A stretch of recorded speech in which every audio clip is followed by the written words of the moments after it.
Hi guys, I am Ashok और आप देख रहे हैं इंग्लिश स्पोकन गुरुजी। तो गाइज आज का हमारा टॉपिक आप देख रहे हैं कि इम्पोर्टेंट होने वाला है। जो हमारे ग्रामर में सबसे मेन इम्पोर्टेंट टॉपिक होता है वो हमारा है सबसे पहले सब्जेक्ट, मैन वर्ब और ऑब्जेक्ट को पहचानना।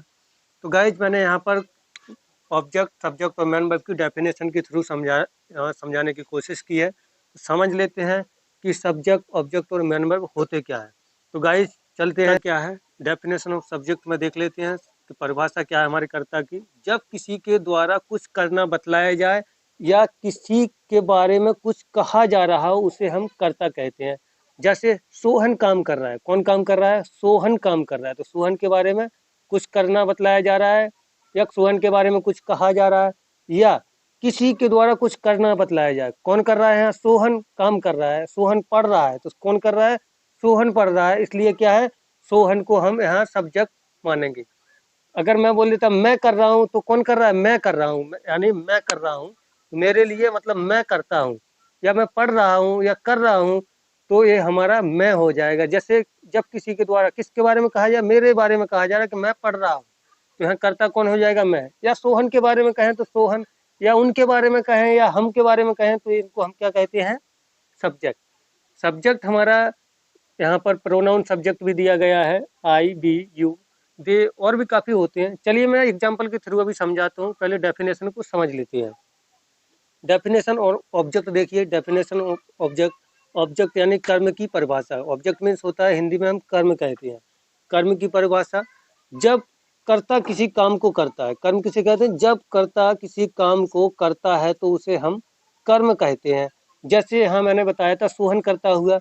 जब कर्ता किसी काम को करता है, यानी कर्ता जब किसी काम को करता है तो हम क्या कहेंगे? उसको, उस काम को कर्म कहेंगे। जैसे सोहन किताब पढ़ रहा है, क्या कर रहा है? किताब पढ़ रहा है। या पतंग उड़ा रहा है, तो क्या होगा? सोहन उड़ा रहा है ना, क्या कर रहा है वो? किताब, यानी पढ़ रहा है। तो किताब उसका कर्म हुआ, पढ़ना उसका क्या हुआ? क्रिया, क्योंकि उसका कर्म क्या है? पढ़ना। और यहाँ उड़ा रहा है, पतंग उड़ा रहा है, तो पतंग क्या हुआ? उसका कर्म। अभी हम उसको सेंटेंस यानी एग्जाम्पल के थ्रू समझेंगे। यहाँ है डेफिनेशन ऑफ मैन वर्ब, मुख्य क्रिया की परिभाषा। जब मुख्य क्रिया को समझ लेते हैं, जब किसी के द्वारा, जब कर्ता के द्वारा, यहाँ लिखते हैं जब कर्ता के द्वारा किसी काम को, जब कर्ता के द्वारा किसी काम को करते समय जो भी प्रक्रियाएं चलती हैं उसे हम मुख्य क्रिया कहते हैं। जैसे सोहन किताब पढ़ रहा है, जैसे मैं यहाँ लिख देता हूँ एग्जाम्पल, सोहन किताब पढ़ रहा है। तो इसमें क्या हो गया है? सोहन किताब पढ़ रहा है। कौन पढ़ रहा है? किसके बारे में कहा जा रहा है? ये दो तरीके से सब्जेक्ट को समझ सकते हैं। जैसे किसी के द्वारा कर्ता को कुछ करना बतलाया जाए या किसी के बारे में कुछ कहा जा रहा हो या किसी के कर्ता के बारे में समझाया जा रहा हो। जैसे यहाँ कौन कर रहा है? सोहन। सोहन क्या है? सोहन के द्वारा किसी काम को करना बतलाया जा रहा है। किसका करना? किताब को करना, किताब पढ़ना बतलाया जा रहा है। तो क्या हो गया हमारा? सोहन किताब पढ़ रहा है, यानी उसका कर्म क्या चल रहा है? क्रिया क्या हो रही है? वो पढ़ रहा है। यहाँ पर लिखना भी हो सकता है या रखना भी हो सकता है। तो ये हमारी क्रिया हो जाएगी, मतलब ये हमारी क्रिया चलेगी, रखना, पढ़ना। और वो उसका कर्म क्या है? किताब। किताब की जगह पत्र भी हो सकता था। तो ये हमारा कर्म होता है। जैसे सोहन किताब पढ़ रहा है, तो सोहन के द्वारा करना बतलाया जा रहा है ना, सोहन पढ़ रहा है, तो सोहन क्या हो गया? सब्जेक्ट। ये हमारा कर्ता हो गया है। इसके बाद में ऑब्जेक्ट क्या है? कर्म। वह क्या कर रहा है?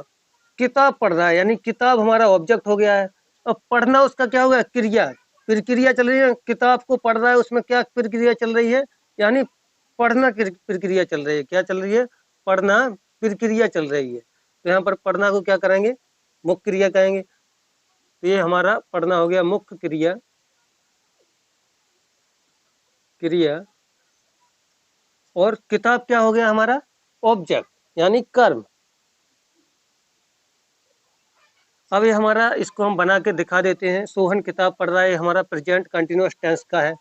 टेंस के कोई भी टेंस है तो उसके अपने स्वयं के कुछ रूल्स होते हैं बनाने के। जैसे यहाँ कंटिन्यूअस टेंस के कुछ रूल्स हैं, उसको फॉलो करके बनाते हैं। सबसे पहले कर्ता लिखना है। कर्ता हमारा है सोहन। सोहन के बाद हेल्पिंग वर्ब टेंस की अपने टेंस के अनुसार ही लगाते हैं। तो यहाँ पर हेल्पिंग वर्ब क्या है, एक वचन है सोहन, सिंगुलर, सब्जेक्ट इसलिए इज आया। अब क्या है, पढ़ना क्या होता है, रीड मीन्स पढ़ना होता है, तो इसका कुछ मुख्य क्रिया का रूल है कि आईएनजी लगाना पड़ता है, तो हो जाएगा रीडिंग। रीडिंग के बाद किताब को क्या कहेंगे, बुक। आप बुक भी लिख सकते हैं। तो हमारा ये सेंटेंस बन गया है। अब जैसे हम दूसरा बताते हैं, जैसे बोल सकते हैं कि वे दोनों पतंग उड़ा रहे हैं। कौन, वे दोनों पतंग उड़ा रहे हैं। वे दोनों पतंग उड़ा रहे हैं। अब इसमें देख लीजिए आप, इसमें सबसे पहले हमें समझना है कि सब्जेक्ट कौन सा है। सब्जेक्ट की डेफिनेशन हमारे माइंड में हमेशा याद होनी चाहिए।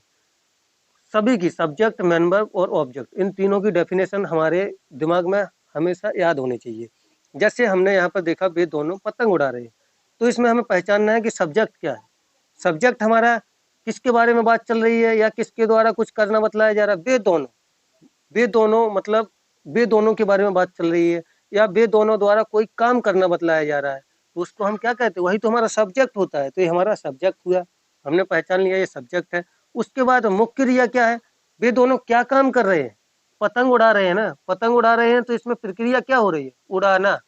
क्या हो रहा है, उड़ाना।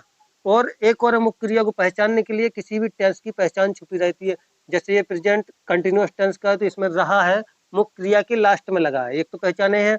दूसरी हमारी डेफिनेशन मुख्य क्रिया की, जब कर्ता द्वारा किसी काम को करते समय जो भी प्रक्रियाएं चलती हैं उसे हम मुख्य क्रिया कहते हैं। यहाँ क्या काम कर रहे हैं वे दोनों पतंग उड़ा रहे हैं।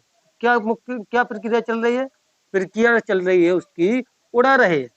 क्या प्रक्रिया चल रही है, उड़ाना। तो हमारा मैन वर्ब हो गया उड़ा रहे हैं, मतलब उड़ाना मुख्य क्रिया।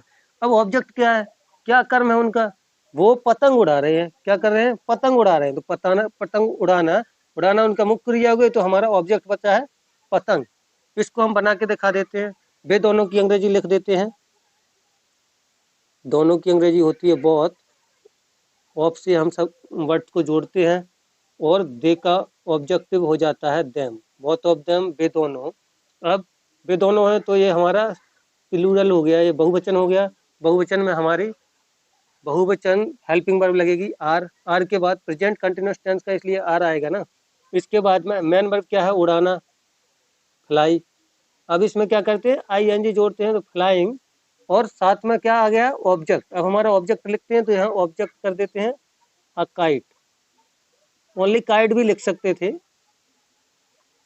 और सभी लोग बोलते हैं कि हमें आने और जाने के में किसका प्रयोग करेंगे, तो आने और जाने के साथ, ये हमारा हो गया है देर।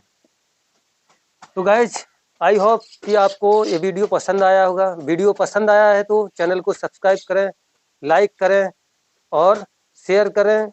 बेल आइकन को प्रेस करना बिल्कुल भी ना भूलें। बेल आइकन को प्रेस करके ऑल पर क्लिक कर दें ताकि कोई भी वीडियो आप मिस ना कर पाएँ।